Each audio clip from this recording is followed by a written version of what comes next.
There you go. So I'm going to go ahead and start passing around attendance.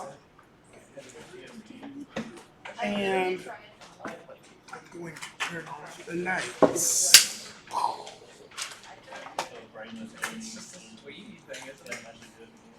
don't know. I tried doing it on a plane, and it was like all messed up. Okay. How's everybody doing?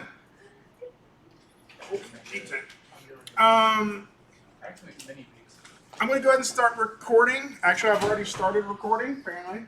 I'm also broadcasting over Zoom if you want to log in there and sort of follow along. So, we're in week 10. And that probably doesn't mean a lot until we look at what that means. This week, we're going to primarily be focusing on one of the parts of animation that is in our scene, which is this spoon jumping and bouncing into the cereal bowl, right? So I know some of you all are following along on the rigging. If you weren't following along, hopefully you kind of took some time over the weekend and over that work day that we had to get your spoon rigged up. What I'm going to do today is I'm going to do this full animation. We're going to talk about sort of the process of it, the pose-to-pose process is what we're mainly going to be focusing on, and then how to use the graph editor to sort of clean that animation up. So I think it's. I have no idea what that was. I don't know if that was on my computer. So a couple of other things I wanted to talk about is this week's class is a little different too, because on top of having that video lesson, I also have a midpoint review lesson. And this one's just a read one, like I'll let you kind of read through it. This is covering a lot of what we've already talked about in class, okay?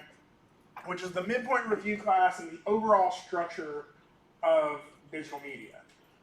Now, hopefully you've had some time for that to stew. We can even talk about some of that next class period if you would like.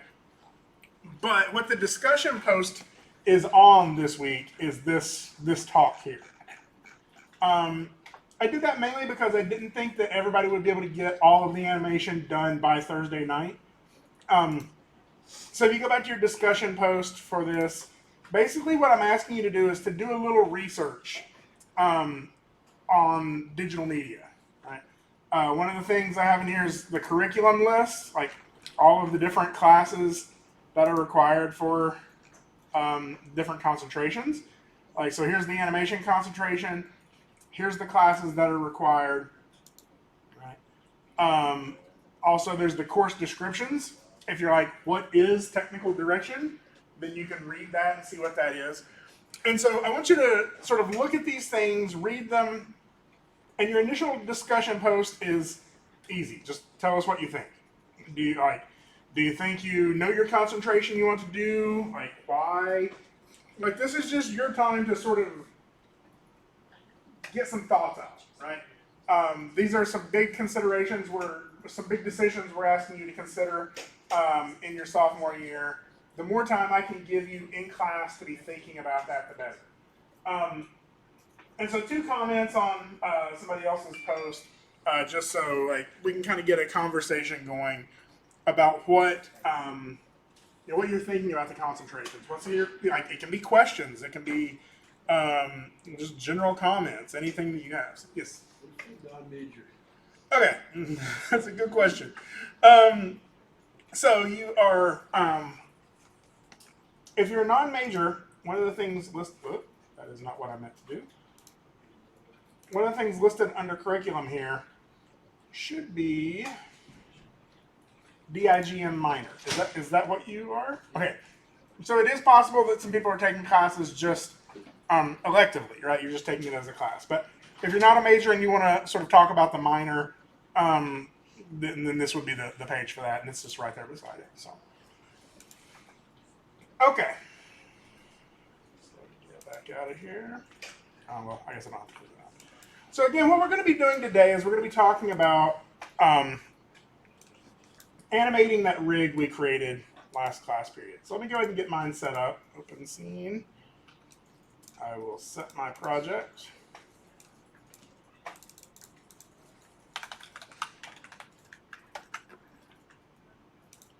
I have it saved up here.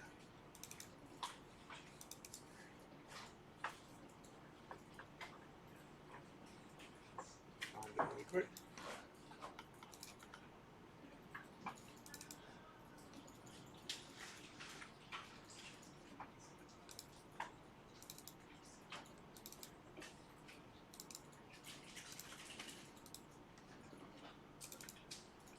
And let me open this one up.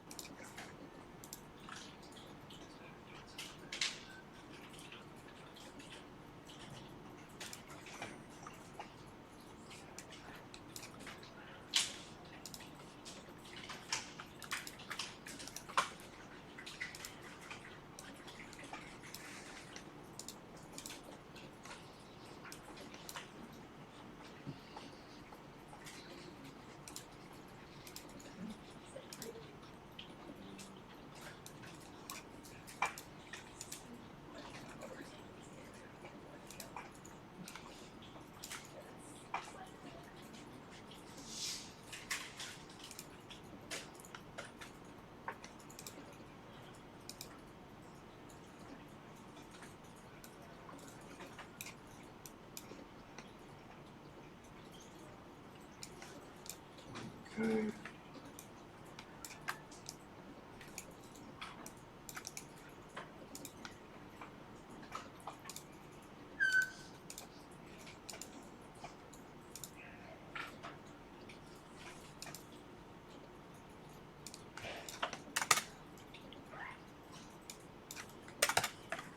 Okay. So hopefully you all have something similar here, ready to go. If you don't, again, we got some work time where you can be pulling in some additional models, finishing up your texturing, finishing up your lighting. But this is roughly where this is a good spot to be, is if you have it to this point. So this is a little bit of a different rig than the one we did last time in class. The only real difference in it is how I named some of the things. So I think I was calling this bend direction instead of bend angle, but bend height. So again, just to remind you of what we have on here, we have this one single control that controls everything we need on the character. We have the ability to move it, the ability to rotate it, and with my control being here, that means when I'm rotating it, it's kind of changing the location or the angle at which it's touching the ground, right? We could scale it, but I'm not really needing to. But you may find a reason to, right? Maybe just in some pose that you're trying to create, you could use the scale for that. But then with the deformations, again, we have our squash and stretch, our bend, and again, our bend angle and height is going to change some of this. So right now when it's bending, you'll see we're getting a little bit of a bend right here at the lower point. My bend angle will change the direction. That bend is happening again, right? So I usually just go ahead and set that by default to 90 because most of the time I'm wanting my bend to happen forward and back. And then bend height is going to allow me to adjust how high up on the spoon that is. Now, if yours is rigged similar to mine, one of the things I like to do is hold down control on bend height so I can adjust a little bit more finitely, like get a little bit more detail in that change. So then I can get the bend happening in these directions. Okay. So we have this. And I think there's a couple of things I want to start doing to set this up before we start animating, right? The first thing is and I've already got some of this set up, is that I don't want to accidentally be selecting things I don't need to select, right? So like if I drag select and I'm like grabbing this bowl, then that's going to cause me some issues. So one of the things I've done is I've put everything that is not this control right here, I've put those in a layer. Right? So I have one layer that is my spoon model, right? And what that allows me to do is lock that. If I click this until it says R, now I can't accidentally select my spoon, right? I have one for my sky dome. I can turn that on and off if I wanted to, and I can lock that. And then I have one for the rest of the environment, and all of the models are in that, so I can lock that. So now the only thing in my scene that's not locked are the things I want to select, right? Actually, apparently my invisible glass over here is also not locked. I missed that. So this is actually kind of convenient. It's not invisible. It's going to render as like glass. So it's transparent, is what it, or translucent is what it is. So my render is looking like. It only shows. Yeah, it's a little annoying that it only shows up in Arnold. But yeah. And I accidentally set a keyframe on mine, which is why it kept moving. And I wouldn't know until I tried to render it, and I'd be like, why is it only over there? That's annoying. I don't know why my render's taking so long to get started, but apparently my serial color file is big. Alright, let's just exit. Oh, have I locked up Maya?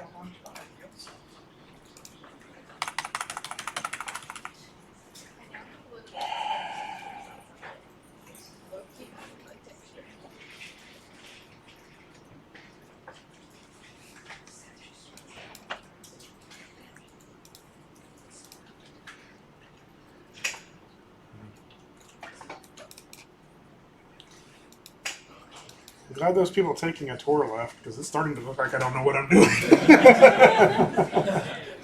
No, let me go ahead and kill this. This is just Maya locking up. That's what I get for trying to render. Also, why do I have two zooms running? Oh. In task. See ya, Maya. Okay, let me get mine set back up again. It'll just take a second.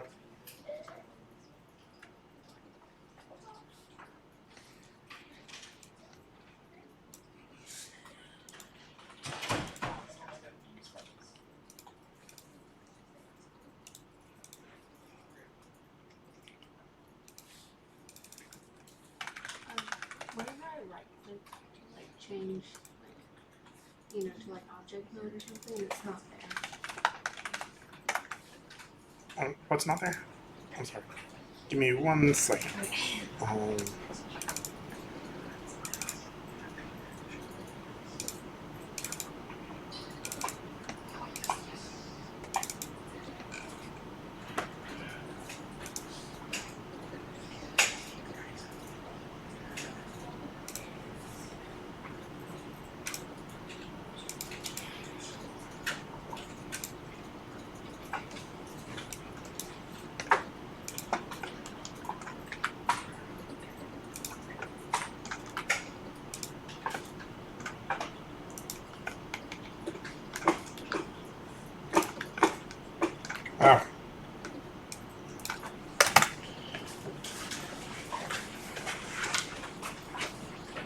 Whenever you right click on it.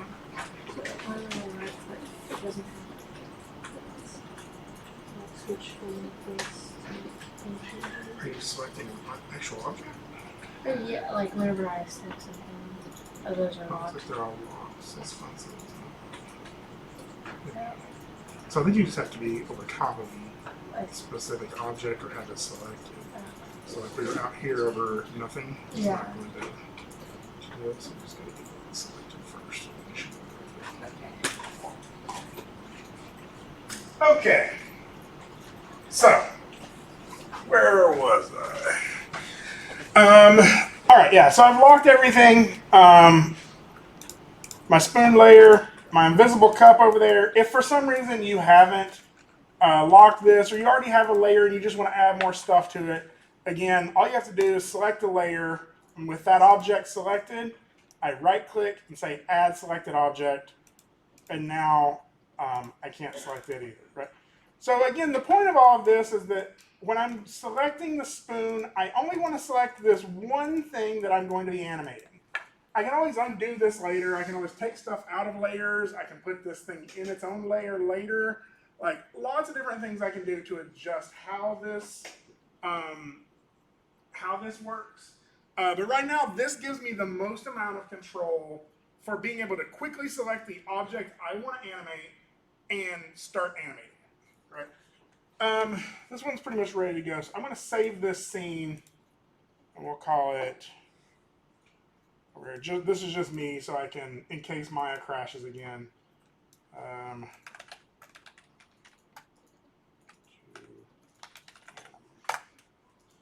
Okay. So we got this scene ready to go. And I'm going to start animating this. Does anybody remember the requirements for the project? 2 jumps, I think it was. Yeah, let's double check.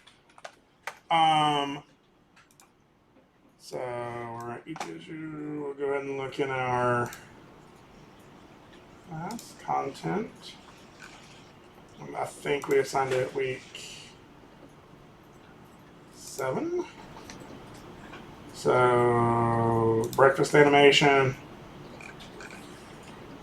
A rigged and animated spoon or another element in the scene jumping at least 2 times. Okay?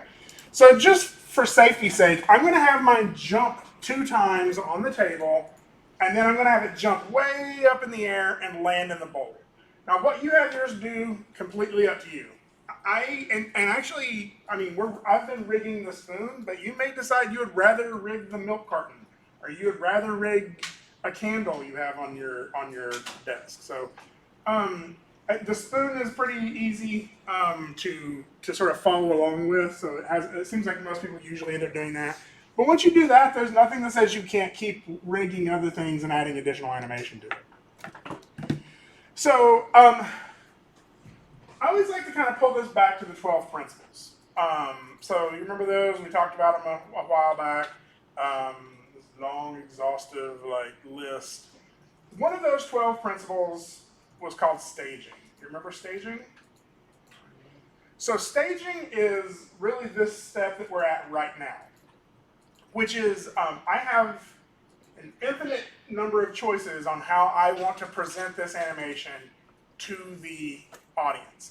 Even if it's a very clear instructions on what the objects are supposed to do, right? The spoon is supposed to jump twice. For me, even if it was like what I'm planning on doing, jump twice and then jump up in the air and land in the bowl, right? That's very clear. There's still an infinite number of ways I can stage that. I can show that, right? And this is something that people take a little too lightly at the beginning, right? Because I could very easily show it like this, right? It's like, this is breakfast in the morning, except for what kind of cereal is this? Like, what happens when we start to pour the cereal into the bowl? Well, the milk carton is blocking the bowl, right? I have a iron giant coffee cup here, right? All of that stuff isn't being presented very well from this angle. It's definitely not being presented very well from this angle, right? And I get a lot of them that look like this. Like when people turn it in, they're like, "Look, you can see everything," right? So staging is about how you are completely in control of this. You are the camera person for this. You are the person who's in control of all of this on how the audience gets to experience this piece, right? And unfortunately, a lot of people put zero thought into this. They're like, that's where my camera was. That's where my camera stopped moving when I was animating. So I'll just render from that angle, or I'll just get in here a little closer and watch it like this, right? And I'm like, well, that's cool, but I can only see 3 of your objects, and it's really figuring out where do you want to show this from, right? Imagine you were going to have to draw this, and this drawing was going to take hours, right? You would take that into consideration before you just started drawing, because there's a lot going into this. So that's the amount of consideration I want you to take into it now. The same way that you would plan any type of composition, that's what we're planning here. Unfortunately, Maya makes this a little clunky just right out of the box. Right, bless you. One of the reasons for that is because right now our screen is wider than the actual rendered image will be, right? Like right now, this is wider than our render, right? In fact, if I hid that, it's even wider now, right? Or if I did something like panels layout, 2 panes side by side, now it's narrower. Now it's a box, right? So it's really hard to tell exactly what our camera is going to be seeing. Also, currently I'm looking through my perspective camera. And a lot of people will try to render from their perspective camera, but I need my perspective camera, right? Like when I'm animating, I want to be back here looking at stuff. I want to be able to tumble this around whenever and not worry about messing up my shot. So I'm going to go ahead and use this layout. So again, how you get that is panels, layouts, 2 panes side by side. Right? And I'm going to keep my perspective view over here, or you can keep it on either side. Right? To get that view, you would go to panels, perspective, perspective. So my perspective is over here. And I'm going to create a new camera and put it over here. So I'm going to go to create, cameras, camera. And so now I have a new camera. It's right there, camera 1. You'll see it in my outliner too, right? Camera 1. You can call this whatever you want to. You can leave it called camera 1. I'm going to call it render cam. That way I know which one it is, right? And now I can go up here to panels and my little second pane here and switch that to my render cam and start positioning this in the sort of shot that I want it to be in, right? So again, to get the right perspective though, to get the right layout or format of this, 6 to get my textures back, I need to know the shape of my final render, like the aspect ratio. Right? And so again, some of this may be recaps from the first project, or we may have talked about this already. But this little button right up here, it's right underneath the word render. It's like a box with a blue dot in it. That's called our resolution gate. And if I click that, it's going to make a window around here that shows me what is actually going to be rendered, right? Now, everything within the little gray area is what's going to be rendered. Everything outside of it is not. I like to go a step further personally because it's very easy to, your subconscious, maybe not your subconscious, like your mind isn't taking everything literally when it's looking at this. And so in this framing, I'm like, oh, that's cool. It's great. You can see the cereal box. You can see what kind of cereal it is. You can see the table and everything. But you can't, because when you render, like Captain Crunch is going to be chopped off, right? And so sometimes you'll forget that even though you can kind of see this in the final render, it needs to be like this if you want them to be able to see it, right? So just to help me out, to keep me from like falling into that trap, I will select my camera, and in the attribute editor, if we go down here to, I think it's under display options, there's this gate mask color and gate mask opacity. So I'm going to take the opacity to 1, and I usually take the color all the way to black. So now I can see exactly what is going to come out of the render, right? Now, if your window is sort of set up weird, let's say it's set up like this, it's chopping off the other side still yet, right? But you can pull this out until you get a good aspect ratio there, and you're able to see what is actually going to be visible, right? And you can adjust your windows to get sort of the best result of that. Okay. To make this a little easier for myself so this camera isn't in the way, I'm going to turn off the visibility of the camera in this view.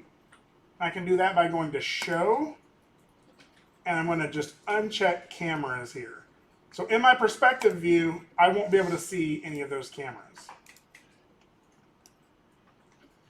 Okay, so I'm going to render from this camera. This is where we get to set up our staging. We get to say, how do we want to compose this shot? Okay, I'm going to have my spoon jump in from the from our left side of the screen, right? It's coming from the left side of the screen onto screen, right? So the spoon will kind of do enter kind of like this, right? And I want everything to at least be visible at some point, right? So we could spend days, like actually whole classes, talking about cinematography, talking about how to stage a shot to get the best results. But really, what I would narrow it down is to a couple of simple questions. One, are you showing everything that you need to be showing in the scene clearly, right? So, like, if I really want to make sure that they know, see the Captain Crunch box, right? I'll get down here where I'm at a nice angle at it, and like Captain Crunch is really, in the foreground, right? Maybe that's not how I wanted to show it. Maybe the cereal is more important to me than the spoon and the coffee cup, so I would rather show it like this. My problem with this is compositionally, it feels like there's a lot of empty space over here, not a lot of interesting stuff to look at on this side, and I'm covering up both my milk carton and my glass that's over here but invisible, right? My invisible glass right there. So really, I like something like this. I also like getting kind of lower in this shot because then it puts us more in the perspective of the spoon, right? Like I know that sounds silly, right? But in Toy Story, like you want to be from the perspective of the toys, right? You don't want to watch the entire thing from Andy's perspective because if you did, then the entire movie would be shot like this, right? And like maybe that is what you want. Maybe you're wanting to show it like a person's walking up and sitting down at the table, and you're showing it from that person's perspective, right? So these are all questions you can ask. But the big thing is, are you showing all of the elements you want to show as clearly as possible? Clarity is really the big thing to be thinking about here. Right? So this really isn't very clear to me. I'm going to get in here and show it like this. Now, the other thing to be considering is, are you going to be capable of showing the motion you want to show as clearly as possible, right? So later our cereal is going to be pouring into this bowl, right? And if I'm showing it from like this, then when I pick up my cereal box to animate it, it's going to go off screen, right? So I'm not really as happy with something like that. I'm going to get somewhere like this. I really like this angle to start with, something like this, right? Now, again, this kind of is balanced as well. I got elements on both sides of the screen, the Captain Crunch, the coffee cup. Then I have some motion coming in. I got some angles in this shot. It's not just straight on like this, which can just be a little boring, right? So some of these angles will help keep some interest. Maybe I pull down to something like this. Yeah. So let's start our shot somewhere like this. Okay? Now I say start because I'm going to have my camera animated just a little bit. Just a little bit, right? Yeah. Can we not animate our camera? You can. I plan on doing it just because I think it adds a little bit more dynamicness to the scene. You can also do camera cuts, right? Let's say I wanted to do a still camera that cuts into another angle of a still camera. I like adding a little bit of motion to it because, like, if it's just a little bit, it keeps the scene feeling more dynamic, but it doesn't distract you, right? Wait, how long is this supposed to be? Was there a time limit? I don't know if there really was a time limit. It's not too long. Yeah, so I think mine's set up right now to be. Well, I mean, I can double check. Did I really close down that again? Oh yeah, 7 to 10 seconds, 24 frames a second. That's more of a ballpark than a hard requirement. So if yours comes in at 6 seconds, but it's really good, that's cool. I don't care. And if it comes in at 11, that's cool. If it comes in at 400 seconds, that means you probably tried to do too much or something like that. And like something that long is just going to be hard to get quality out of it in this amount of time. So yeah, that's more of a ballpark. If you're a little over or a little under that, I'm not too worried about it. So a little bit of motion on this for me. Most people won't even notice that it's happening. But again, like if you have too much motion, and I get the temptation to do this, like you want to move your camera everywhere because you did all of this work and you want to make sure everybody sees all of it, right? The problem with that is if you move your camera too much, they don't see any of it, right? It's just all flying by, like it's just a blur to them, right? So give it some time, let it sort of soak in, right? So for me, I'm going to do a little bit of a push, right? So sort of like this. I'm just going to start maybe back here, maybe push in just a little bit, and maybe land in like somewhere like right here, right? Oop, not like that. So to do that animation, I'm going to select my camera. I'm on frame 1. Camera selected. I'll hit S. I'll go to the end. Right now it's 120 frames. That would be about 5 seconds. I'm going to go ahead and do 200. 200 frames seems about right. I'll probably have to adjust this a little bit later. And then I'm going to move my camera in just a little bit. Push it over to here. Maybe just do a touch of a little downward like that. Really subtle. Again, my camera is selected. Hit S. And so my animation now on my camera looks like that. Again, that's playing way too fast. Right click, playback speed, real time. So what we get is this, right? So even though we got a little bit of motion on that, most people aren't even going to notice that that's happening. It's more of something you feel than see, right? Hopefully what's going to happen is this will add to the motion of my spoon jumping and not take away from it. Now the next thing I'm going to do is I'm going to select my camera and I'm going to lock it. So right next to that camera selection, there's a little camera with a lock on it.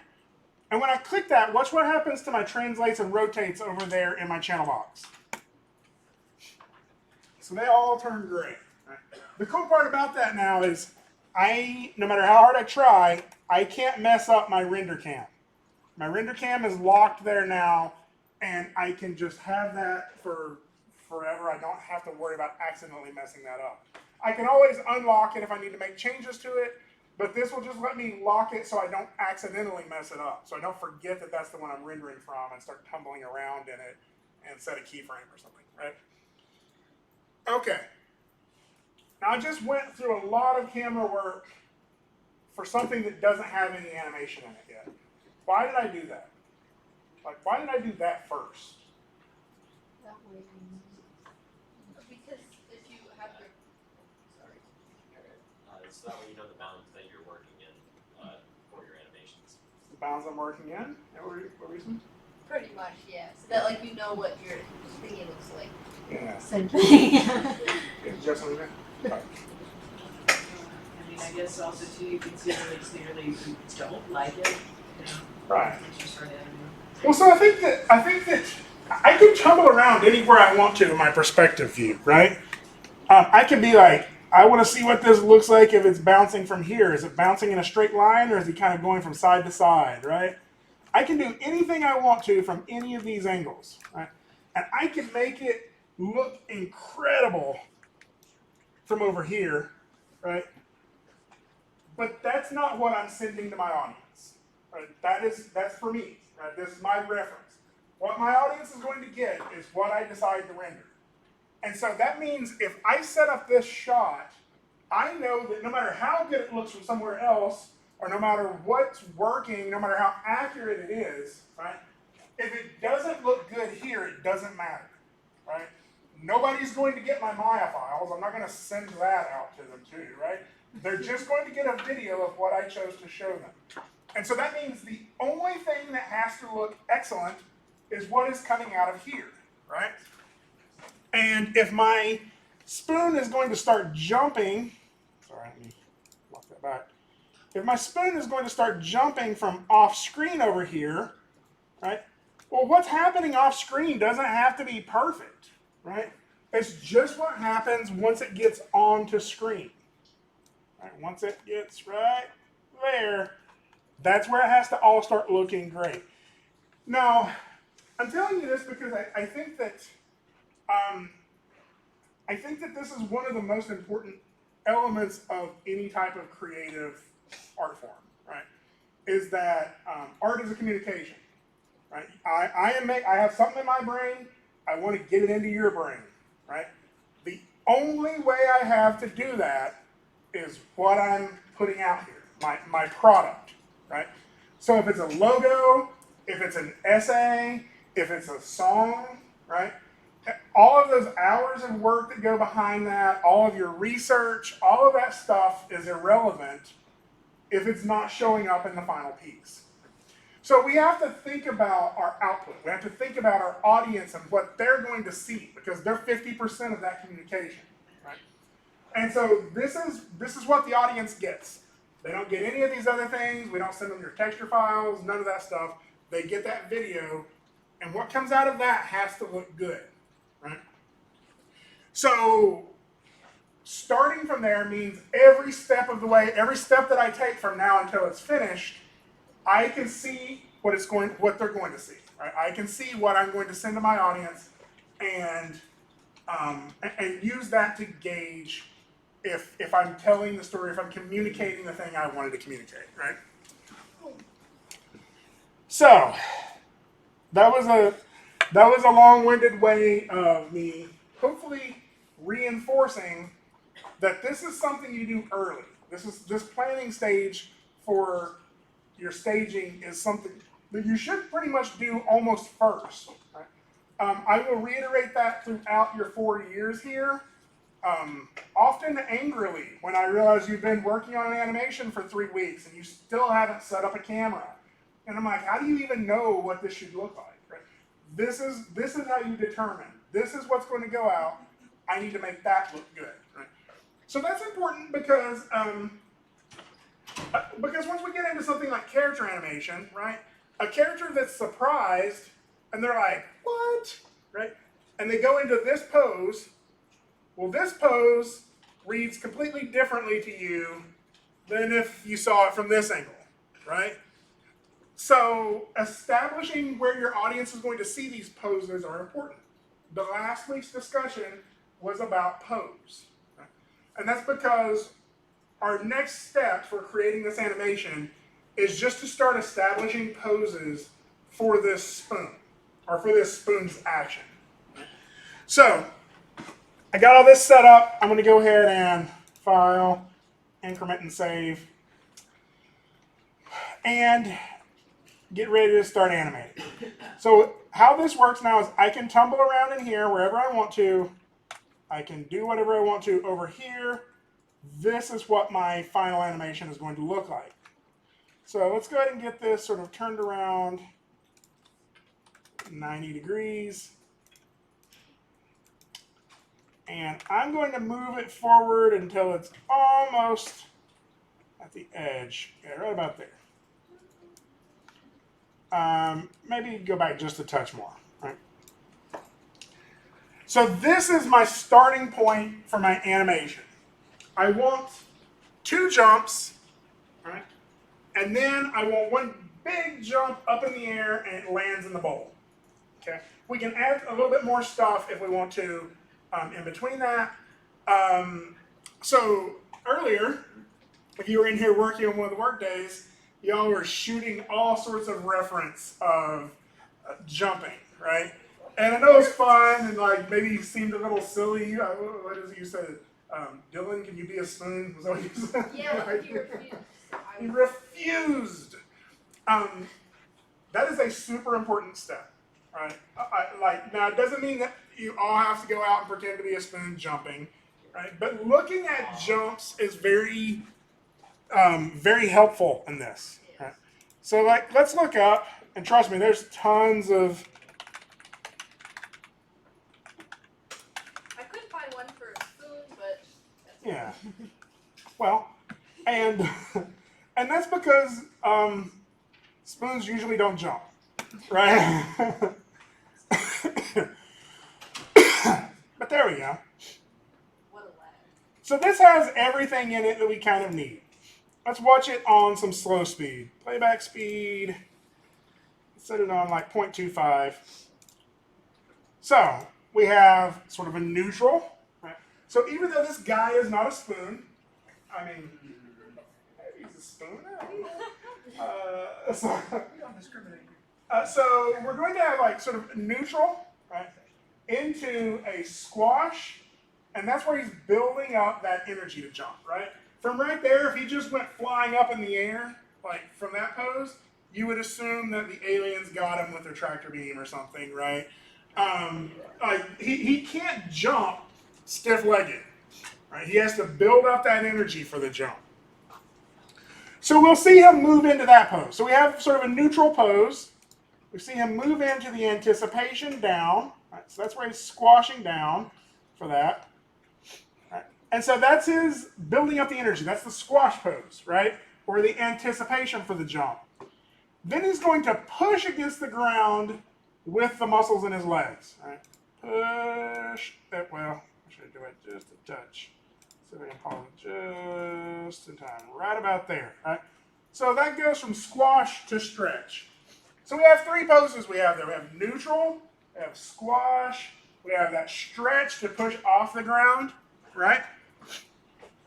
We're going to see that he's going to kind of pull his legs up just a little bit while he's up in the air. Right? So that's his high point. And then he's going to contact again, right there before, a little too far. Oh, way too far back. So, again, we pause it right about there. So that's the contact. Like right through here is the last few frames where he's contacting the ground. This is the up pose. And then he's going to have another contact, which is the first frame that his feet contact the ground. Right? So right about there. Right? The first frame his feet contact the ground. So this is another stretch pose where he's kind of stretching out to catch himself. Right? And then over the next few frames, he's going to absorb that downward energy. So energy can't be created or destroyed. It just changes forms.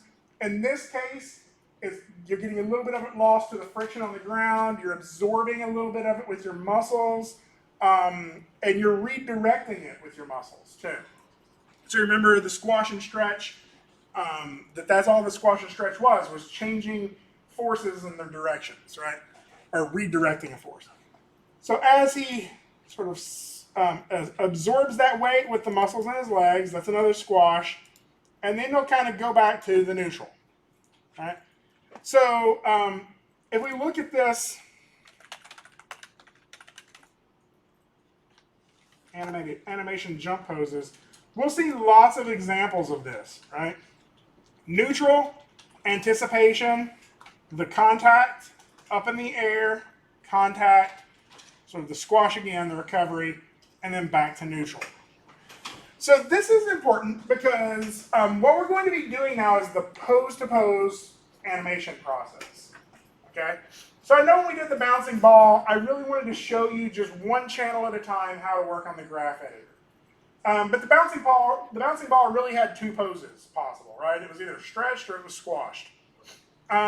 This spoon has a lot more complexity to those poses, and a human being has even more complexity.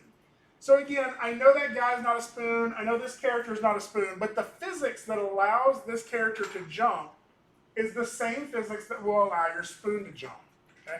Just like if you want to see a great example of this, look up the video reference for Horton Hears a Who. The guy he released this video of him doing a lot of that animation. He just shot all of his reference down on his hands and knees. And whenever he needed trunk animation, he just used one of his arms to gesture with, right? You don't need something exactly to be able to pull from. You need something to get information from, right? Just like if you're writing a paper, you're not going to find one piece of research that has everything in it you need for your paper. You're going to find a little bit here and a little bit there, and you're going to put that together into one paper. Yeah. No, did Maya crash? Yeah. So we know those four poses, those 7 poses. So let's go ahead and start with our neutral pose at the beginning. And actually, we're pretty close, right?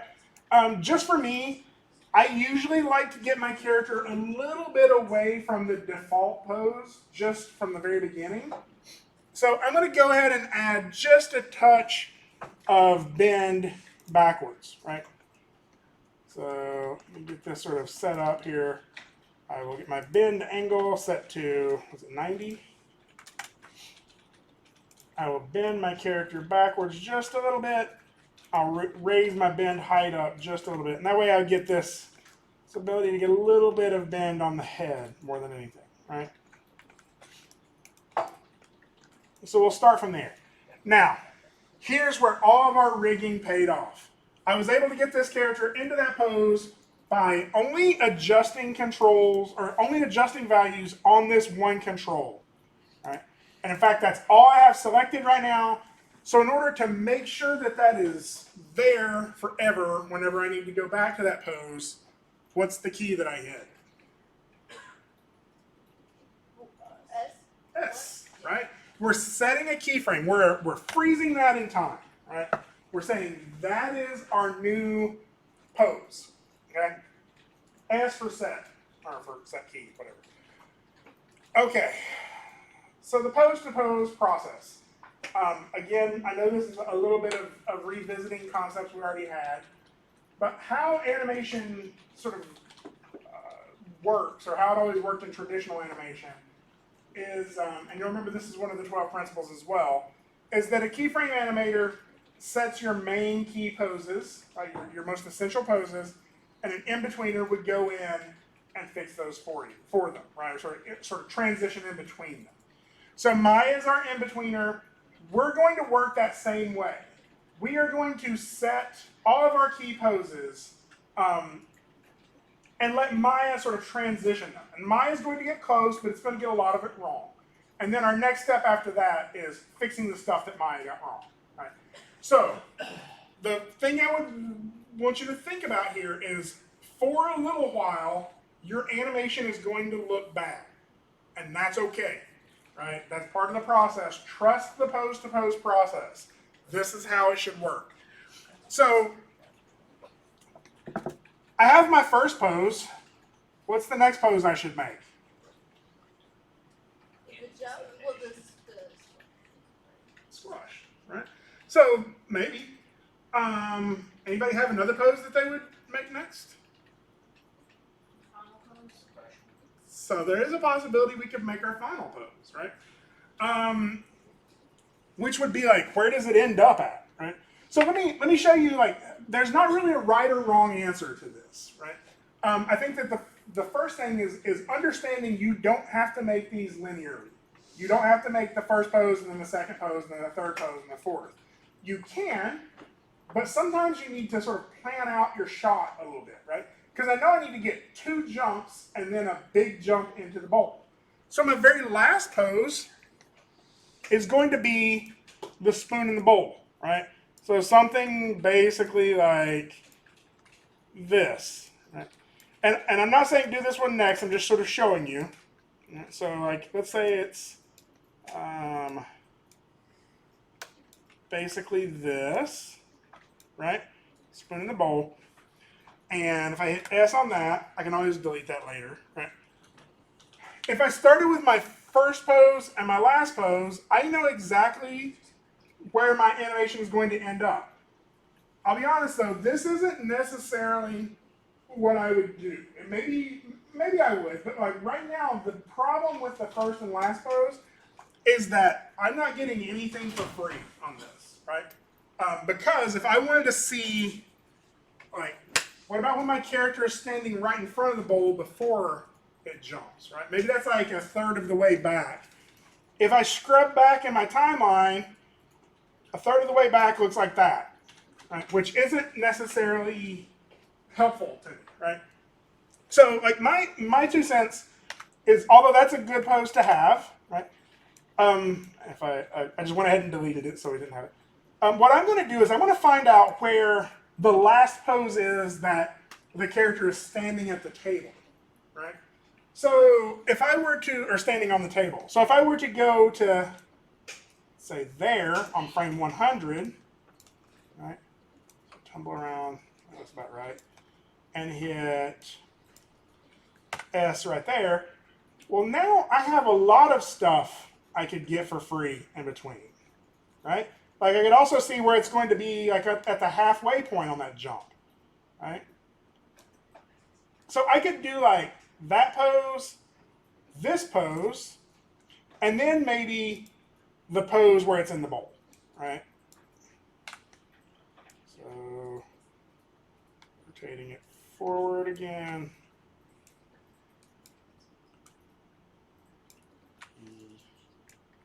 Rotating it all the way around.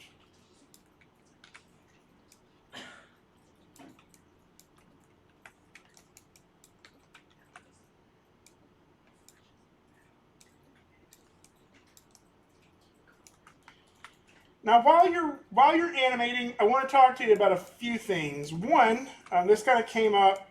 Somebody asked this as a question the other day. Is there are different ways that your move and your rotate tools can operate. Let me go ahead and hit S to set that keyframe. So I'll show you this here in just a second. But right now, you'll see my keyframes. If I click over here, where you can see it. My keyframes are my spoon moves in, and eventually ends in the bowl. All right. So I've set 3 keyframes that were pretty easy and pretty quick. And the cool thing about that is now I can just start subdividing that to get those sections in between, right?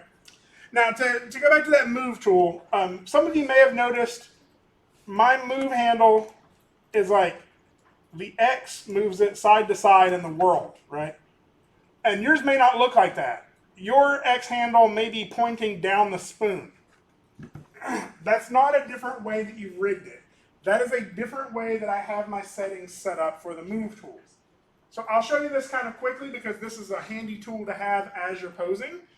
If I hold down the W key and click on my screen, you'll see I get a couple of options right now. And mine is set to world.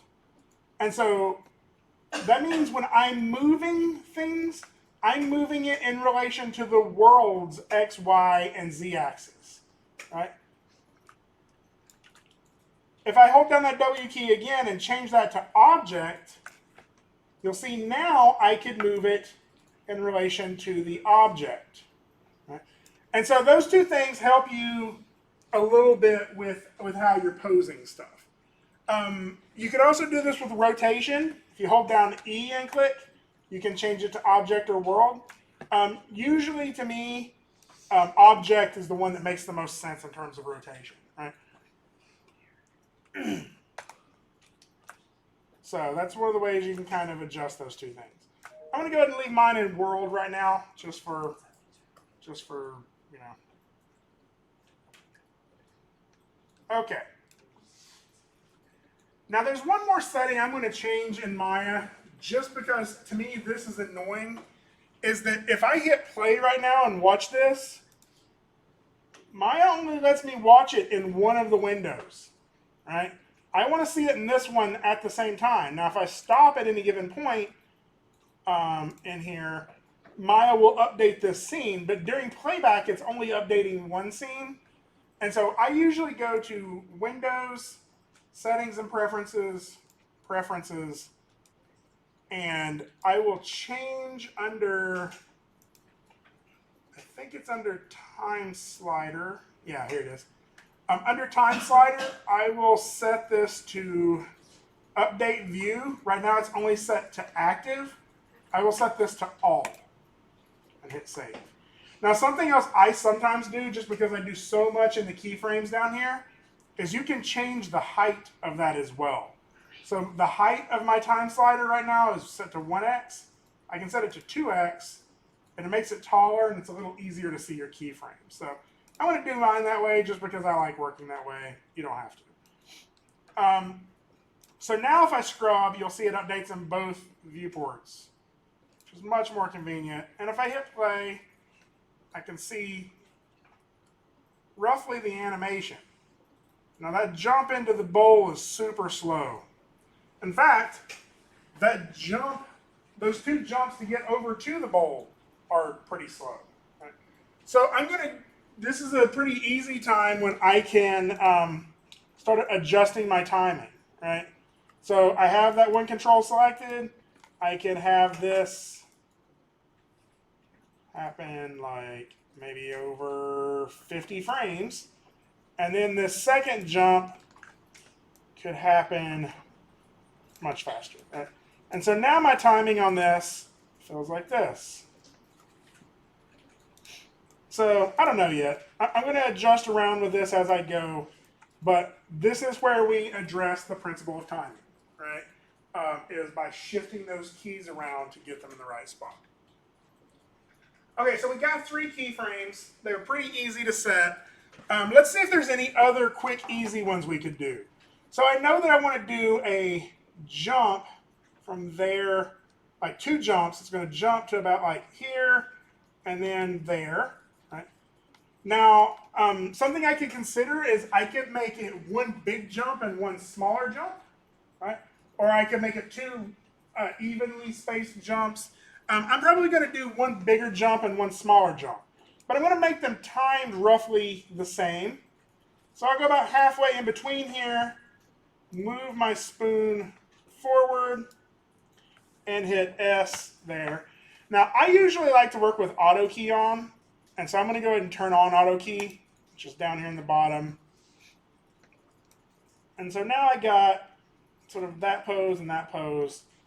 I'm not sure that this pose is finished just yet, but what that allows me to do is see where my in-betweens are for that. Okay, and so now I can sort of step through this. So anybody remember, bless you. Anybody remember the shortcut keys to step through from keyframe to keyframe? Isn't it just the crocodile mouse? What now? The crocodile mouse. The crocodile, exactly. Greater than, less than, right? Or comma, period, whichever one you're looking at there. And so that'll allow me to step through and see my keyframes.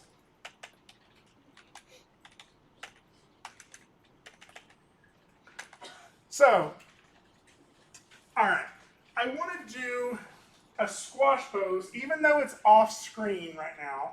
I want to go from neutral to squash, just because I want it to come into screen having left the squash pose, right? So I'll go ahead and go back. I'm on my first keyframe here. So I'm going to do like a little bit of a transition down on this squash right here. But my squash pose, I want it to be at the same location as my first keyframe. And so Maya starts to slide it forward, right? So what I'm going to do is I'm going to steal this keyframe right here. There are 2 ways I could do that. I could right click and say copy, and then go out here and right click and say paste. Right. Or this is another little trick you can do. If I middle click on my timeline and drag, you'll see that the video doesn't update. Right? Whereas if I regular click, the video plays through. But if I middle click and drag from frame 1 to frame 7, my spoon is still where it was on frame 1, while my mouse is on frame 7, or my time slider is on frame 7. So if I just hit S there now, basically that's the same as copying a keyframe forward. So the reason I copied that is so the spoon would be at the same location, but I want it to be in a different pose, right? So I want to squash the spoon down just a little bit, right? I want to bend it forward. And so this is, there we go. This is where we're going to start sort of figuring out how to pose this, right? So my bend angle, I'm okay with that. My bend height, maybe I want that to be a little further forward, like something like that, right? So does like that. Maybe not. I'm going to do bend. I want to, whoa. What happened? Not up way too much, apparently. There we go. So I'm bending that forward. Maybe I'll bend it backwards just a little bit. We'll try this. Let's see if this works. Bend height. Take that up just a little bit. So why does the bend height move like crazy? Yeah, it goes like really big. It's because it's a whole unit to that height is pretty high. There's ways we could change that in the rigging. What I've done is I change it in the posing. So whenever I click bend height and hold down control, it'll allow me to control it a little bit more precisely. Um, but yeah, it can be kind of crazy. Let's do like that. I'm gonna squash it down some more. There we go. Actually, that's working pretty well. So we squash down. Maybe that's even a little too much. Bend it forward just a little bit. And so now my animation looks like that. And I'm going to go ahead and rotate this forward just a little bit to lean it. Right. Again, hit S. And so now my squash looks like that. And so if we go back and watch that YouTube video, like, let's watch the amount of times it takes him to go from, or the amount of frames it takes him to go from squashed to stretched, right? So if this is squashed, it's like, what just happened?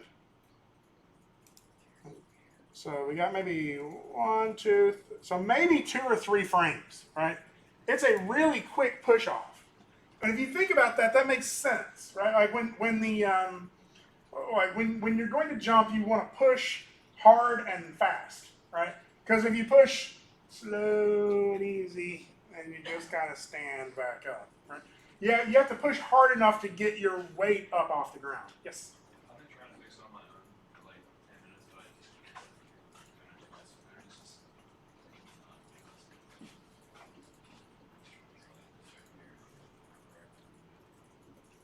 I never put my hearing on, so. Yeah. You can. It's just a lot more work to do digging for them. So if you're wanting to key those individually, you can right click on curvature and say key selected. And so that'll allow you to add curvature. Okay, so just But I mean, really, probably the easier way would be to go back and add those controls. And so you just key it right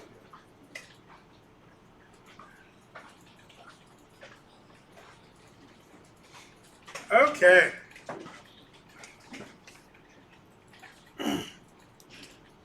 So, kind of a quick, fast push off the ground. So I'm going to make that happen.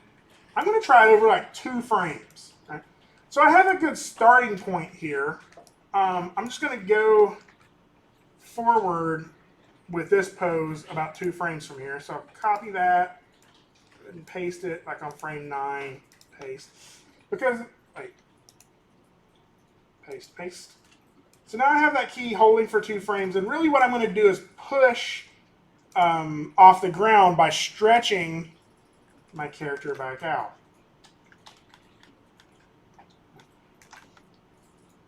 Now if I lean that forward, what in the world? Adjust my bend. I'm having this issue in Maya, and you may be too, where the deformer doesn't seem to be affecting the model at times. I've seen that. Also, the mouse wheel is very sensitive. I've seen that before. Sometimes it just helps to save your file and restart Maya. I want to see if I can work through it though. So now I get this squash down and stretch, this quick stretch up. Maybe I'll even bend the character forward just a little bit, like that. Now, our stretch is just a little bit less than like just its normal size, so I'll stretch it a little bit more. And so now if we watch it in here, so squashes down, stretches, and then just kind of slides over to there. Okay. So I'm going to steal some poses here in some ways. So I have my stretch pose here. I need it to land very similarly to this location in a stretch pose as well. Right? It just needs to be in a slightly different stretch pose. So I can copy that keyframe, go out to, let's say right here, right click, paste, paste. Right? And so now what I get is it holds that keyframe for a long time and then quickly goes to that. But what I can do is I can steal some of the information from this middle pose, like its translate x value. So translate x is where it's at here, right? And right now that's like negative 0.084. So I could just copy that value right there, Control C, and back here on this keyframe, I can paste that in there, Control V.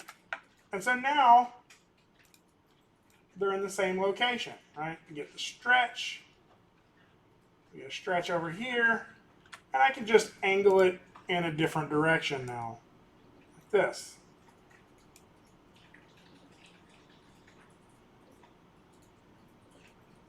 So what I really need now is the up in the air pose. I'll push my character up in the air. I like to get just a little bit of squash on this too sometimes. Yeah, just a little bit. Let's zero that back out.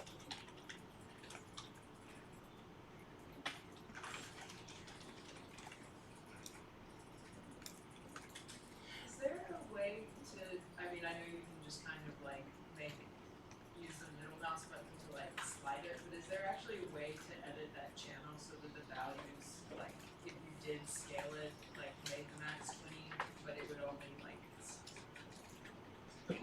Yeah, I so don't know if that makes, so this, are you talking about the squash and stretch or the height? squash and stretch, so it's like So- even if you, Mhm. you changed it to 20, but it's like you sort of made it so 20 was only like this much, Mhm. then. So I'll give you sort of the short overview answer, and I'll show you how it will be done in that like theoretical way. Basically, what's happening right now is where it's a direct connection. Whatever value is in squash and stretch here is the value that it will put in the squash value in the deformer that we use to rig this for, right?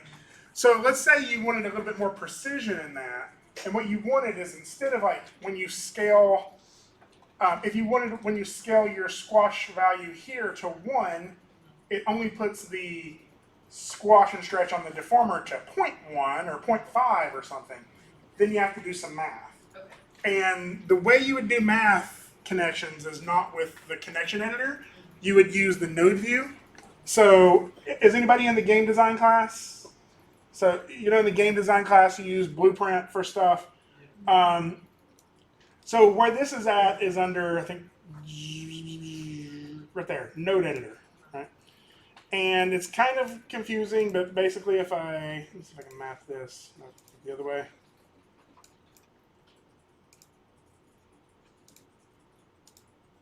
There we go. This is kind of how the spoon is rigged. And you'll see sort of a more visual version of this, though. Like this is the control, and then the values are going into the, let me make this bigger. This is the control. The values are going into the squash handle here, and then out to the spoon. Right? And if we expand out on some of these, basically what we could do is we could just add a multiply in there, right? So instead of our bend or our squash going directly into factor, we would put like a multiply divide node in there, and it would be squash times 0.5 goes into factor. Does that make sense? Yeah, so it's a little bit more complex. This is actually a really cool way of rigging. I really enjoy this, and it gives you a lot of control. I just didn't want to dump all of that on you just all at once. But a lot of stuff in technical direction, you'll probably be using that. So. All right, so this is what I have right now. Jump up in the air, contact, and then what you're seeing is that my other pose didn't work, right? I got that pose, and then it goes to my sort of my neutral pose next, right? And really that should be a, my key's not working. Really that should be a squash instead of a stretch, right? Or I'm sorry, instead of a neutral. So I'll go ahead and put some squash on that. Squash, maybe just a little bit more bend, and adjust my bend height down just a little bit, right? And so now I get stretch, squash, and then we're going to stretch just a little bit more again right here as it pushes off the ground again. So again, I could steal this keyframe if I wanted to right here. Go copy, go out to here, go paste, and I could see that my value for that again is that negative 0.84. I can just paste that onto there. Right. That.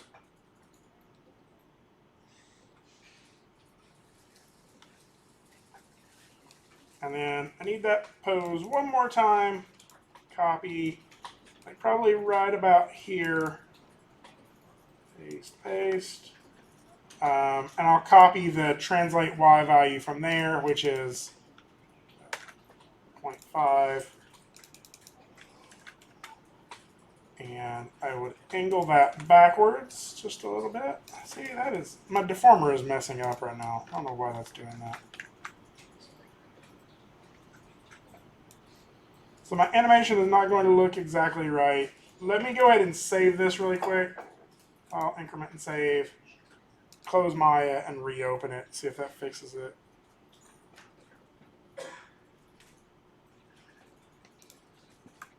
Yes. Quick question. So with the when the object hits the ground and squashes, should we make that look the same as in the graph editor? You mean the same as the other bounce or the other jump? Yeah, like because when it's landing in the translate Y, it's like a thingy. Yeah. Should we make it look the same in the squash? So this. You mean like the Yeah, like should it look the same? kinda maybe? I don't know. I'll be getting to that part in just a second too. So I got that jump. Now it feels like my deformers maybe are working better. Are they? Dude, what is happening? I wonder if this is a. Sorry, I mean this is a Maya bug. This is not supposed to be acting like this.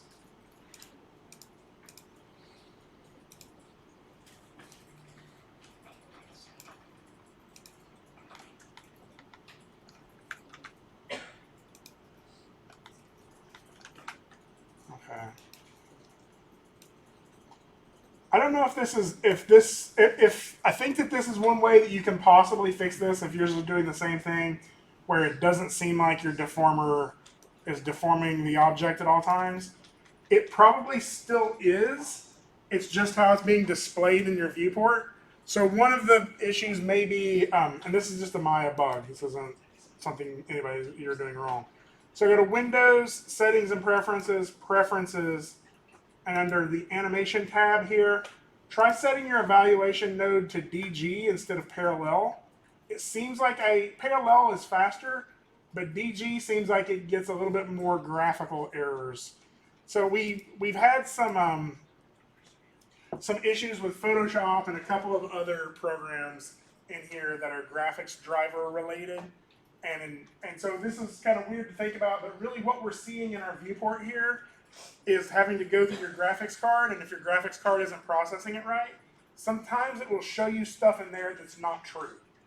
I know that sounds ridiculous, but that's, I think, what's happening with that deformer, because now it seems to be working a little bit better. So again, my last real keyframe I need to figure out here is this little jump here. And so one of the ways I'm keying it this way, instead of putting that one up in the air earlier, is because now I can sort of go to the halfway point and see where that's at, and then just make a change to this pose by picking it up in the air, adding some squash to it, maybe a little bit of a bend forward, or my bend height, right? And so now I have my two jumps, right?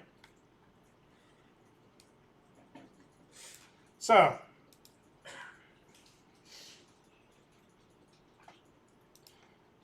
one more thing I'm going to key is I get to this point right here. So this, actually, if you kind of go back and think about what we did in the bouncing ball, right? a lot of this is the same. You needed that squash pose. You needed those stretch poses. You needed those up in the air poses. Right. A lot of that is very similar. What's the difference between a jump and a bounce? Whilst I sip my water. Anybody? Jump is something you do on your own, and a bounce is something that happens. Right. You know, like if I trip and fall on the ground, I'm going to bounce. But trust me that was unintentional, right? Like, I would rather glide gracefully to the ground and relax there, right? A bounce is something that's happening just because some force was applied to an object and physics exists, right? Since physics exists, when something hits the ground, it either has to break through it, the object itself has to break, or it changes directions and it bounces, right? A jump implies intent. A jump means that the object can think about jumping, right? And up to this point, there's really not a huge difference into them, right? That this this spoon is sort of taking its like jump forward. Which I'm going to work on that spacing. I feel like that feels bad. We'll come back to that here in a minute. And then up until that point, that's really not much different than the bouncing ball, right? However, with a jump, I can decide to stop jumping. A bouncing ball can't decide to stop bouncing all of a sudden. If it does stop bouncing, it feels like it's alive, right? So there are two different types of forces that I like to think of in terms of animation. This isn't a physics thing, this is more of an animation thing, right? There are external forces, which are forces outside of the character, outside of you, that affect you. Like wind, gravity, friction, somebody else pushing you, right? That's the normal force, right? Like molecules pressing against molecules, causing them to change. All of those are external forces that affect everybody, everything, all the time, right? Gravity is pulling on my water bottle right now, whether I want it to or not. And I can't turn that off. Internal forces are forces that you make on the world, right?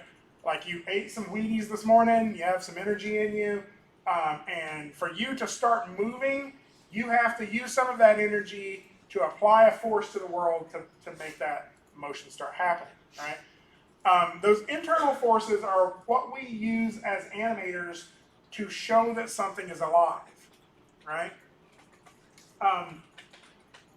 So that's what we're doing here is we're going to make this spoon sort of apply an internal force by stopping itself. Okay, so before it jumps into the bowl, I want it to stop and sort of hesitate there for a second, and then squash down, jump up in the air, and land in the bowl. Okay? Now we could do all sorts of stuff here if we wanted to have it like look around or think for a little while. Like this is where this is where us as an animator, we get to attribute life or give life to this thing that actually isn't alive. It's just a bunch of polygons, right? So I wanted to at least stop here and sort of settle into this pose. So I'm going to copy this pose, go ahead and paste it out here. Let's say about frame 65. Paste, paste. So one of the first things I wanted to do is when it hits the ground here, I want it to squash pretty quickly into this pose. So right there. Go ahead and add some squash to it. And then let it kind of straighten back up. Right.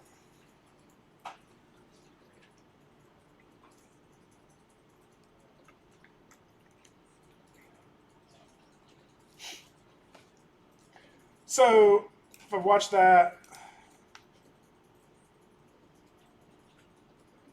okay. So I think I can even let it wait a little longer.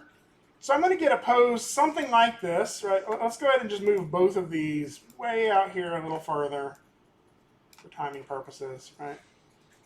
And then I'm going to copy this pose, copy, I'm going to paste it right there. Paste, paste. So I want you to notice something happening here. Those two poses are actually the same. Frame 60 and frame 93 are the same exact poses, But Maya's doing some weird stuff in the middle. So that weird stuff? Okay. This was unexpected to me, but it's because how I'm copying and pasting these poses. Basically what's happening is Maya's generating some curves in there that aren't what I expected. So let's go in there and look at our graph editor just for a second, just to fix this.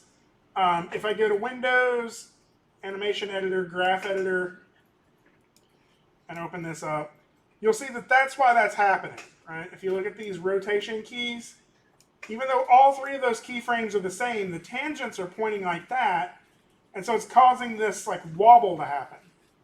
So I just set that to auto, it flattens them all out. In fact, what I'll probably do is just select everything in the entire animation and set it to auto. And that way what I'm getting here is a little bit of a cleaner understanding of this animation. Then it stays set there, and then it flops over in the bowl, right? Now, I want this flop to seem different. I want it to jump up in the air, sort of bend up in the air, and sort of like fall down and sort of bounce around it, right? So, but I think that that's enough time for it to kind of think about it.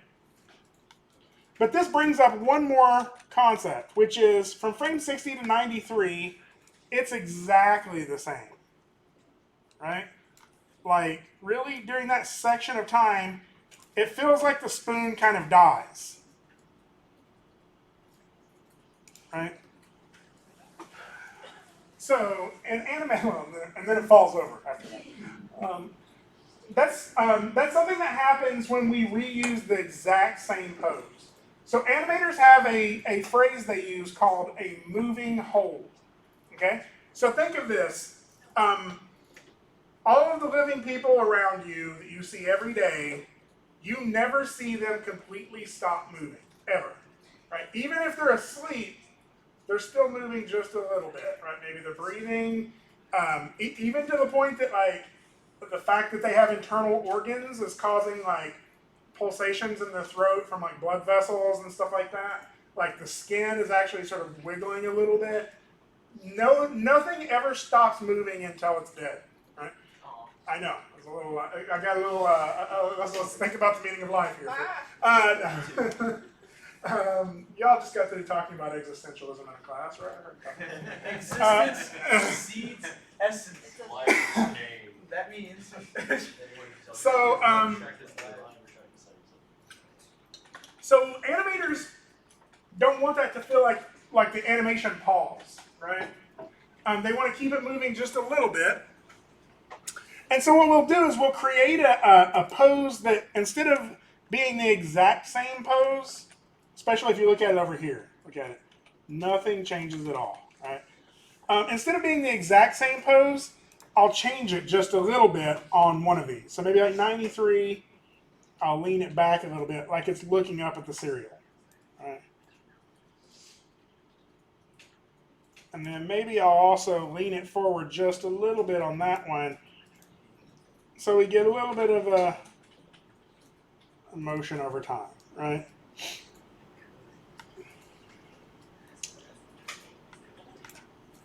So if we watch that now, we get that. So I need to do one more thing though. I need to do my anticipation down, my squash, and my stretch in order to get my spoon to jump into my bowl. Okay? So I'm going to make it a big jump. This is going to be the biggest jump of all. So I will, I want to do that middle mouse trick where I middle mouse click and drag forward a little bit for my squash. It did not seem to work.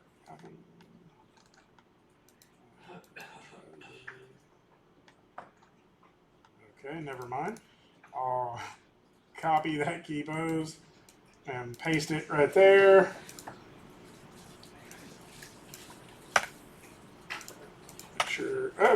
Make sure both of those have keyframes on them. I'll squash my character down a little bit. Actually, I'm going to move that out a little bit since they're both keyframes. I'll set a second one like right here. And so that'll be my squash pose. Squash it down really big. This can be my stretch pose. Stretch it up, maybe bend it forward just a little bit.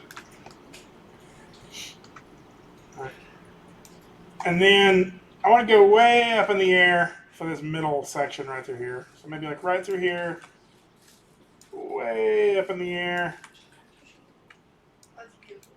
like that. I'm a professional. There we go. And then when it hits the bowl, I want to get a little bit of a rattle, right? A little bit of a bounce around in there.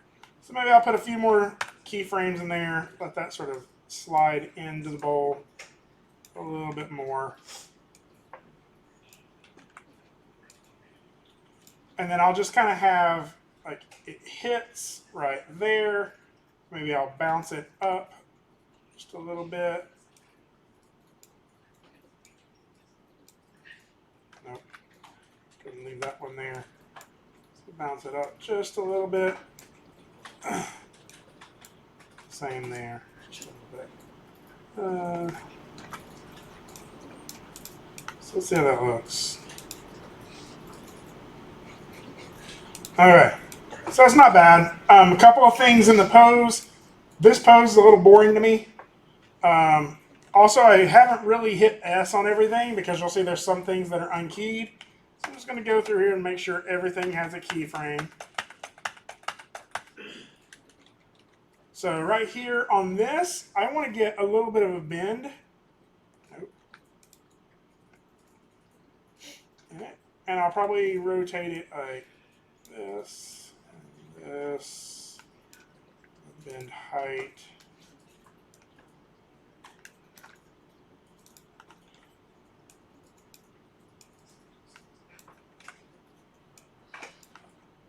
So now I get this. And then the same thing here, right before it hits, I'll probably end up bending it a little bit there too. But we'll worry about that here just a little bit later. Okay, so this is what we have right now.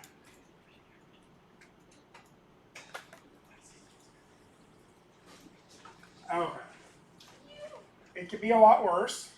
It could be a lot better, right? So, I'm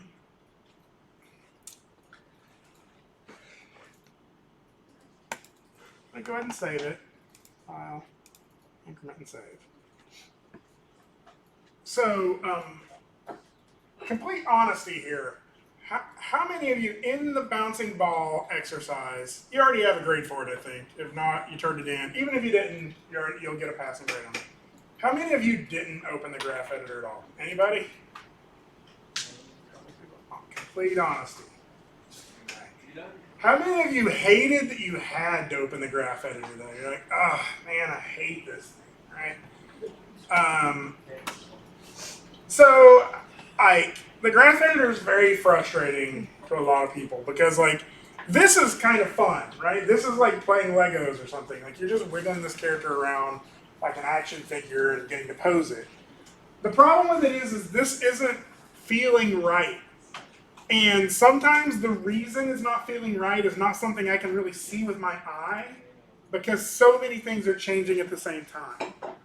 The other thing is, like, some of the things that are not feeling right are hard to change if I'm not changing whole sections of animations at a time.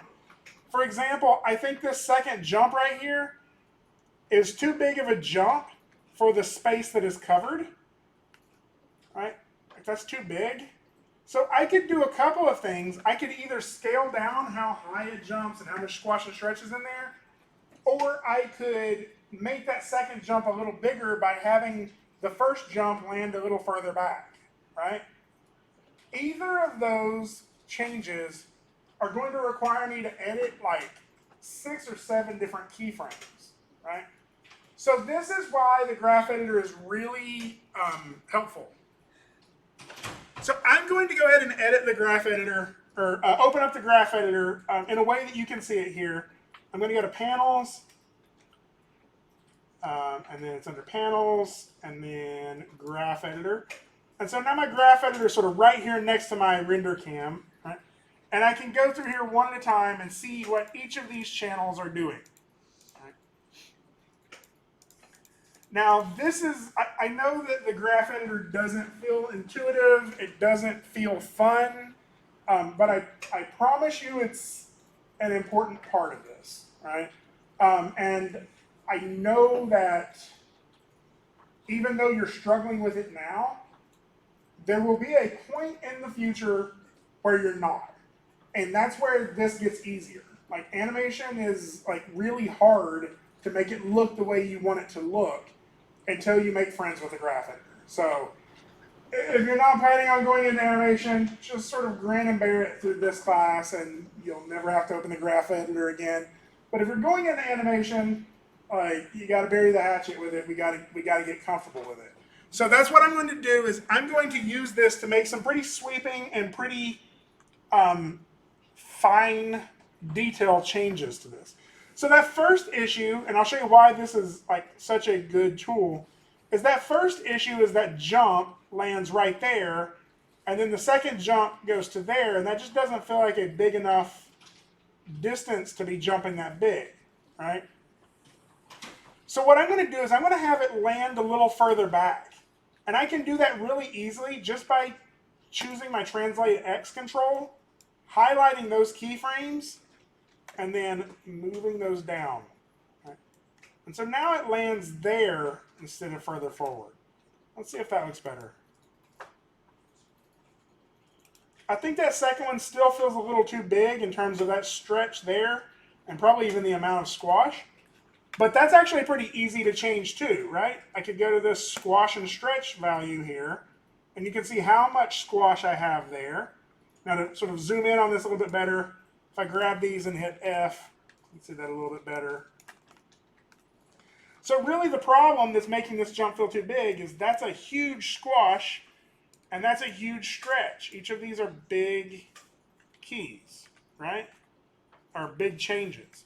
So I'm going to move that squash up a little bit so he's not squashing quite as much, and move that stretch down a little bit too. And so now the squash and stretch doesn't feel as bad. And actually that squash is pretty intense as well, and that stretch is pretty intense as well. So just try scaling all of those down. And so now what I get, something that feels a little bit more reasonable, right? I made those changes pretty quickly with the graph editor. And even if you didn't quite understand exactly what I did, luckily I have this video and I have that whole other section of videos, sequence of videos, where you can kind of follow along and try it more slowly and get more comfortable with it. The big thing to remember with the graph editor, though, is that those things we talked about before, right? Translate X. Side to side in the graph editor represents what? Distance? Times. Spacing? Time. Thanks. Are you guessing? Or side to side is always going to be time. Time always marches forward, right? It's marching forward from left to right in the graph editor, right? So as I move forward in the graph editor, I'm moving later in time for my animation. So up and down represents what? Space. Movement. Where it is. What was Like the where it question? is. There it is. Sort of. So what? Yeah. So kinda. Yeah. Up and down represents what? If side to side is time. Movement. Movement. Pretty, in a general sense. In the general sense. In this case, yeah, because this is the translate. But what is this like in this graph? What are we graphing? Like the actual like moving. Position. I don't know. Motion. So yeah, the animation. It's like a bunch of things. Ocean on the ocean. It depends on what one you're on. Right. Well, right now we're in Translate X, so it's that value right there. Right. That's what we're graphing. Is that number. So if that number goes up, our object moves further forward. If that number goes down, our object moves further backward. Right. So we can use this graph to untangle that. Right. To think about that. So in this case, right, like I said earlier, if I wanted this object to not be as far forward, I just move those keys down, right? If I wanted it to be further forward, I would move them up. If I wanted the time in which the object is at this location to change, right? Like if I wanted it to be at that location earlier, I would need to do what to these keyframes?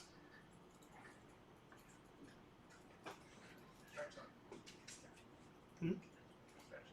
Stretch them? Or just move them from side to side, right?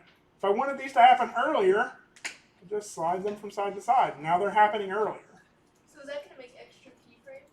It's not going to make extra. It's just going to change the time in which that keyframe happens. That's the same exact thing as if I highlighted these and moved it that way. Except I'm just doing it on the translate X keys, right? Okay. So, something I do want to look at is, this is a really subtle one, but if you notice, we're easing in and out at the beginning and end of each of these, right? And that's a really, you're like, so what? Like, if we were walking, right, I would slowly come to a stop moving forward, right? But I don't slowly come to a stop as I'm landing, right? Like, even though it's just a little bit of forward motion, I don't slow down my forward motion before I land. I don't slow down my downward motion before I land. So I'm going to go ahead and break those tangents. In fact, in this case, I can just grab all of those and set those to linear. And that's a really small change, but if I watch that now, it feels a little bit better, right? We'll kind of look at those comparatively.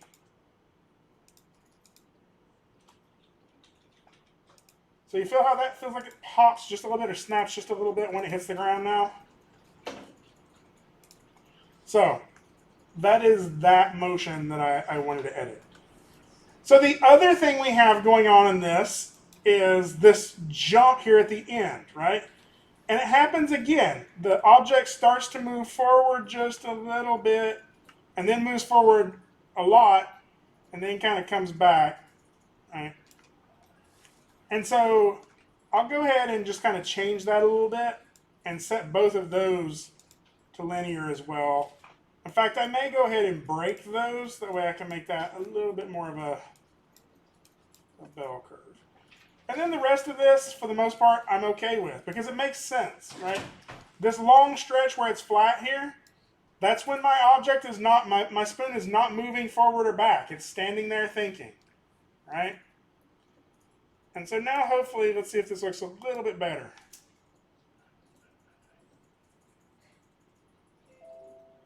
A little bit. So, again, to make this continue to look better, I'm going to go ahead and go down my curves here. Now, again, I know that this is not this is like do your taxes, right? This is not super exciting to edit these values. What should be exciting is that your animation is getting better. And actually, the hard part about this is like there's not another way to make your animation get better. Like this is the way that you polish things. And so it kind of like motivates you a little bit to be like, I have to get into the graph editor if I want this to look good. So I'm going to just work my way down every channel and see if it gets better as I start making these changes. So what's translate Y? It's down. So it's the up and down motion. And you can kind of tell that. If you can't tell that, one of the ways you could do it is grab one of these keyframes and move it and see what it does to your animation. If I change that value, I recognize that the spoon gets higher, right? So I can always hit Control Z to get it back. So what I want to do is I want to make this, if I look at here and the jumps, right?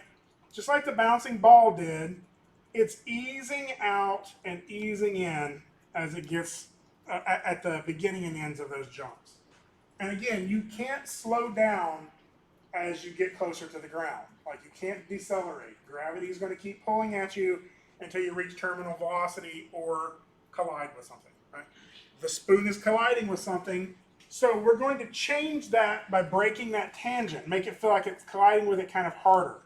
So I'll grab both of these, set them to linear, break those tangents, and I'm going to make this kind of a bell curve shape, like that. This is also where I could make changes to the animation. If I wanted to go higher or lower here, I could. And actually, I think I want to make this one go just a little bit lower. My second jump, I'll make that just a little lower. Again, break those tangents. Curve in there. So let's watch that animation now.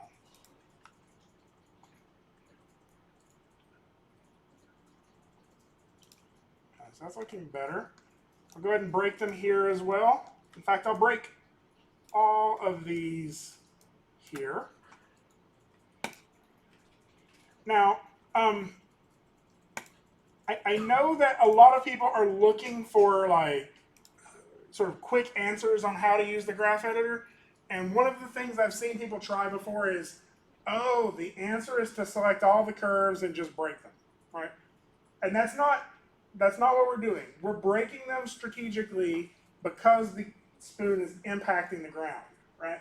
The ones where it's up in the air, it's the opposite. Those should be nice and smooth because we want it to feel like gravity is slowly pulling them back down, right?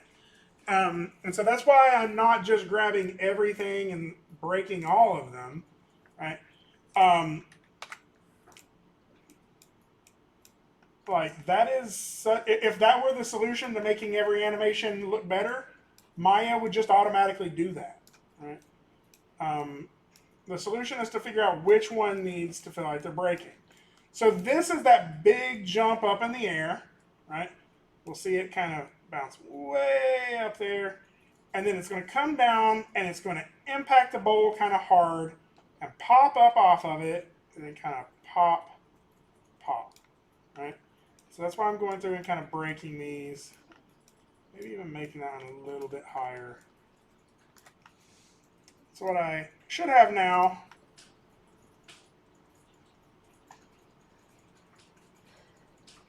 there we go.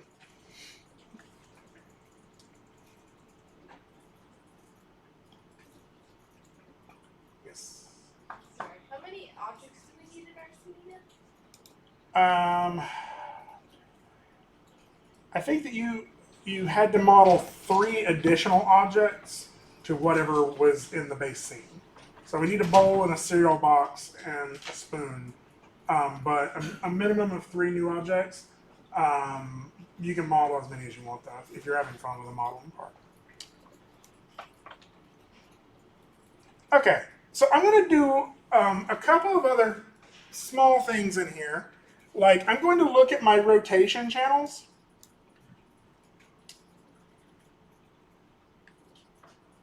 And I'm going to try looking at this in perspective just so I can see how this is rotating. Yeah, that's what I thought. So, from our camera view, this rotation looks okay, right? But right through there, as it rotates, let's look at this from our perspective view. So this is something that's going to drive you nuts if you're not seeing how we're fixing this. So I'd say pay attention to this. So what we're getting here is I just wanted my spoon to sort of jump up in the air and sort of rotate and twist forward. But what's happening is my spoon's sort of twisting sideways, right? You see that?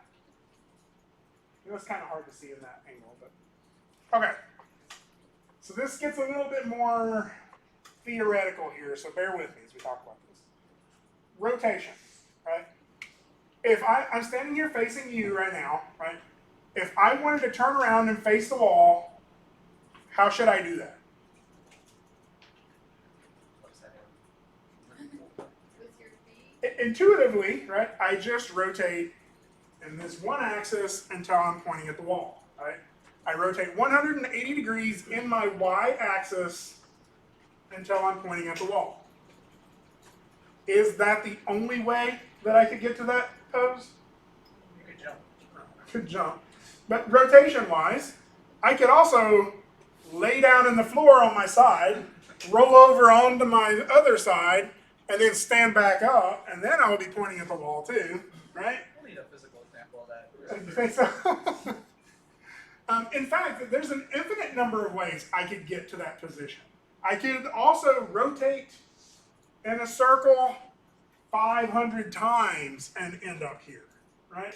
There is not one answer for how to rotate and get to that new position. But Maya in the graph editor, when it's trying to generate getting from pose A to pose B, and I'm rotating it all around, it's trying to generate these curves, and it comes up with a solution, right? But unfortunately, the solution that Maya is giving us right now is a little weird, right? If you look at this, like what it's doing, it's rotating toward the, like it's doing that instead of just rotating forward and twisting. So don't worry too much about why it's making that wrong decision, but just know that that's not really the way I would want it to interpret or interpolate. So I could go in there and try to force it to rotate the way I wanted it, just one key at a time, rotate it into the right place. But Maya has this tool that you can run on these curves that will recalculate the way these curves were generated and give you a different set of curves that still have the same result. So watch what happens when I do this. If we go to curves, and it's right here about halfway down, it looks like it says Euler filter, E-U-L-E-R. It's pronounced Euler. It's a physicist's name, but it's called Euler interpolation or Euler calculation on how we get this rotation. The Euler filter will run this filter on it and recreate those curves in a way that hopefully gives you a better rotation, right? So watch what happens to my curves when I run this. Dang it. Nothing. So, I really did hope it would do that. Let's try that again. Nothing. Okay. Apparently it thinks that is the right way of doing it. So, so one of the things I could do to sort of fix this, let me see what happens when I rotate this. Yeah. So really what I was hoping to get was something a little bit more like this, that it would recalculate those curves and give us this instead. And apparently some of that might just be the way I rotate it there. But a lot of times you will get some stuff that really messes up. All right, the funny thing is, if you go back and watch the video, it does the same thing except more exaggerated, and running the Euler filter on it fixes it. Really what's happening though is Maya is just calculating those curves in a way that gives me a result that I wasn't happy with. Running the Euler filter on it will usually clean that up and give you something better. About 70 to 80% of the time. Welcome to 20% of the time. So, however, watch the demo, watch the video, and you'll see that happen and why that's important. So this is important because you'll be animating something and you'll be like, I started my object here, and then I moved it over to here, and instead of just rotating like this, it does like that. It does like a weird like flop right in the middle of it. Running that Euler filter will get you a cleaner result. Apparently, the little wobble in it was actually more on me than the Euler interpolation on that. So now I'm getting a little bit of a better result. There we go. And so if I go back to my render cam,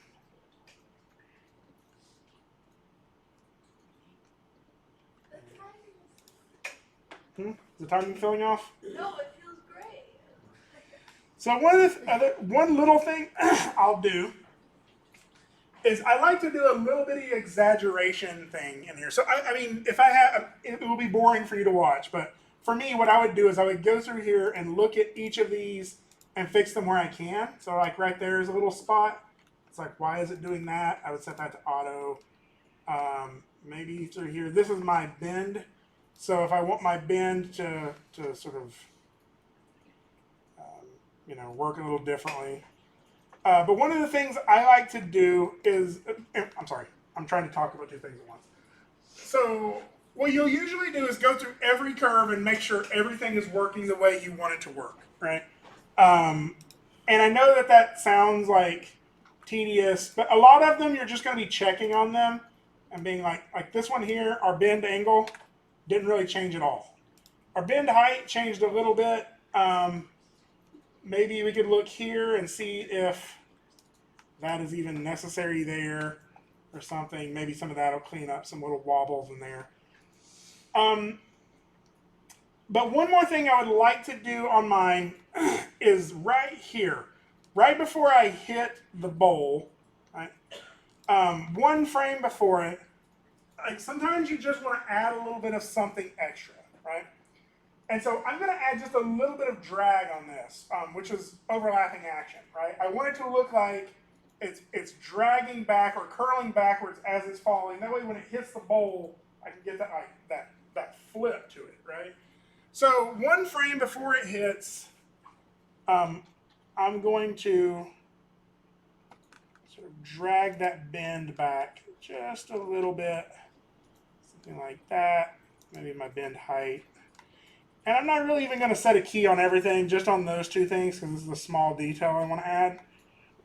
And that way, when I get that, it kind of flops like flat, right?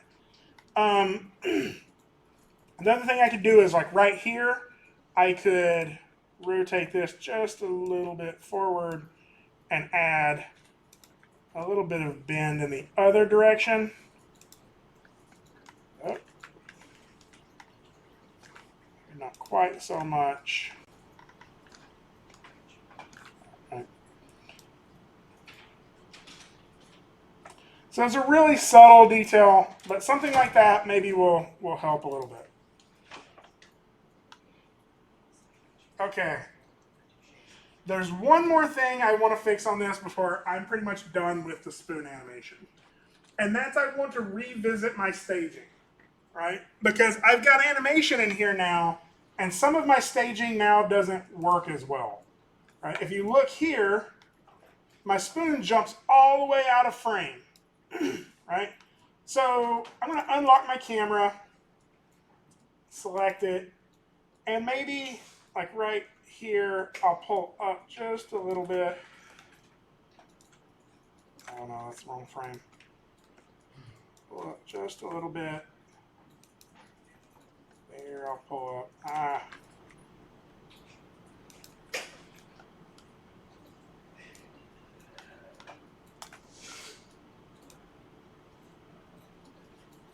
So now it doesn't quite go out of frame as much, right? One of the other ways I could do this is maybe to start from a little further away, a little higher.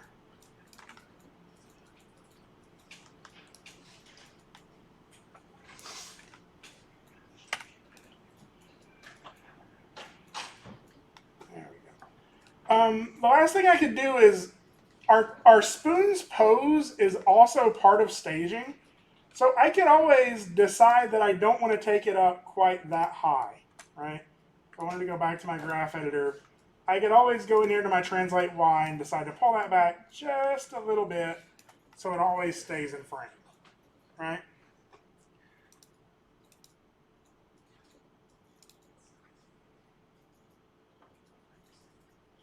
There we go. So, file, increment and save.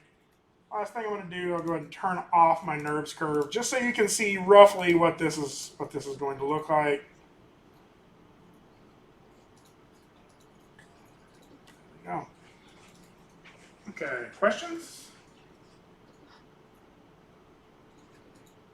Is that a yes? Or is that a something, Yeah. something but, just occurred to you, but it's not an out loud question? Well, I mean, I have several. Have several? We can wait. Okay. So, next class period, I feel like y'all have a little bit of catching up to do. Possibly, I'm sure I lost a few of you. That's okay. Today's lecture was a lot more about watching how I did it, not following along exactly, because your animation is likely to be different than mine, right? And that's okay. I've been animating for 15 years, and that was probably a little faster than, if I wanted you to follow along exactly. I don't want you to follow along exactly. I want you to make it yours. Like, what does your spoon do, right? Is your spoon more cautious? Is your spoon more nervous about it? Is your spoon more eager, right? Is your spoon like fighting with a fork to get into the bowl? Like, there's a lot of creative choices you can make there to make this your own, right? It doesn't even have to be your spoon. I know I've said that a few times, but you can rig anything you want to for this scene. The only thing I would sort of shy away from rigging is the cereal box or the bowl, because we're going to be pouring cereal out of the box and into the bowl later. I have seen people animate the bowl before though, and it's like the bowl is like eager to get the stuff. Whatever it is, it has to jump twice, right? So, other questions on anything? So next class period is going to be time for you to be working on this. I will be here, but I'll primarily let that be like open work time. Having said that, one of the things we're looking at this week in our discussion is that midpoint review class, all of the questions that are surrounding that. So I'm also open to making that some optional discussion time if y'all want to have conversations about that. If you have questions about that, I'll be here. If not, though, I'll just shut up and let y'all work. I probably won't shut up. I will try to let you all work, though. I don't know what's wrong with me. All right. So if nobody has any more questions, the rest of the class is yours, and I'll go ahead and stop this video and upload it, and sort of hop around and check on y'all. How much time did I have? 30 minutes. Probably had more than that. Okay, cool. I'll go ahead and stop the video, and the rest of the class is yours.